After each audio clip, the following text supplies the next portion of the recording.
Shri Ganapati Sharada Gurubhyo Namaha Brahmanandam Paramasukadam Kevalam Gnanamurtim Dvandvatitam Gaganasadrasham Tattvamasya Laksham Ekam Nityam Vimalamachalam Sarvadhi Sakshibhutam Bhavatitam Trigunarahitam Sadgurum Tam Namami.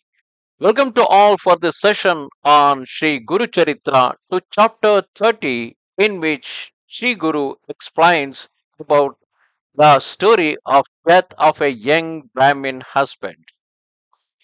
When Sri Guru lived at Ganagapura, his name and fame spread all over the country. The desires of all were fulfilled by the favor of Sri Guru. Gopinath, a rich Brahmin, lived at Mahur. His children did not survive. Both the Brahmin and his wife were devotees of Sri Datta. They had a son when he was of 5 years.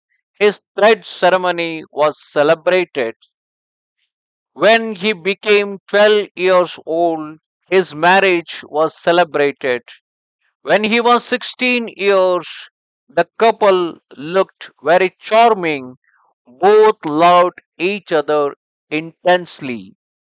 Unfortunately, that alone son, that youth also fell ill. Many medicines were given. His wife served him devotedly. He could not take full meals, so she also did not take meals in order to maintain the unity with her husband. After 3 years, he developed consumption. His body emitted foul odor. Even physicians did not like to go near him, but his wife served and nurses him with great devotion. He took only as much food as her husband used to take. The medicines given to him were also taken by her. She gave up rich garments and lived a very simple life. The parents of the couple were rich. They were pained to see the sufferings of their son and daughter in law. Japa, vrat, charity, sacrifices, feeding of the Brahmins and the poor had been done, but all was futile. All were passing days in grief, relying on the Almighty God. The youth tried to console his parents and wife in various ways. The wife requested her father and mother in law to send them to some good holy place. She said, my husband would recoup his health there. Sri Guru Narasimha Saraswati lives at Ganagapura. His name and fame have passed all over the country, and send us to him. The parents managed for their journey to Ganagapura and bade them goodbye with heavy hearts. On the way, the youth had Tridosh, and when they reached Ganagapura, the youth husband died. The young husband died. The wife wept bitterly. She dashed her head on the ground. The local persons tried to console her, but it was all went in vain. She exclaimed, I brought you away from your parents and have been the cause of your death. I have committed a great sin. How can I show my face to them now?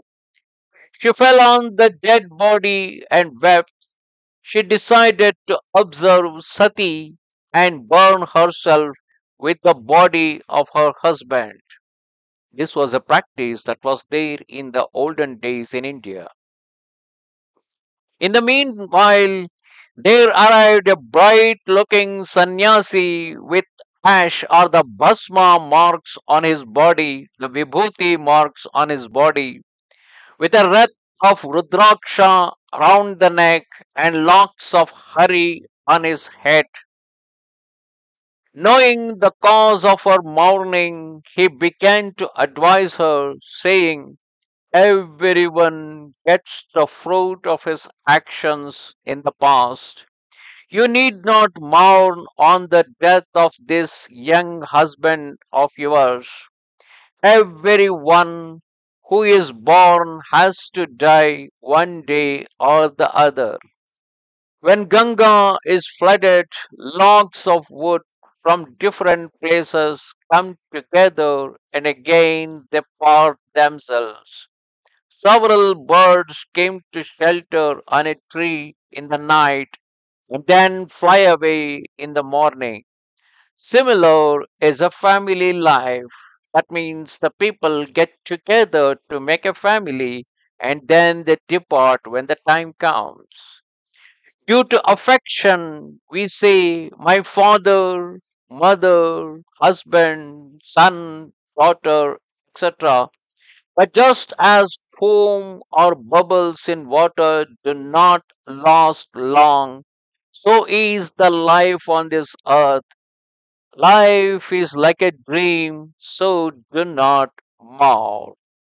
Thus come to the end, chapter 30 of Guru Charitra. Namaste Sharade Devi, Kashmira Puravasini, Swamaham Prarthaye Nityam, Vidya Danancha Dehime. Bye.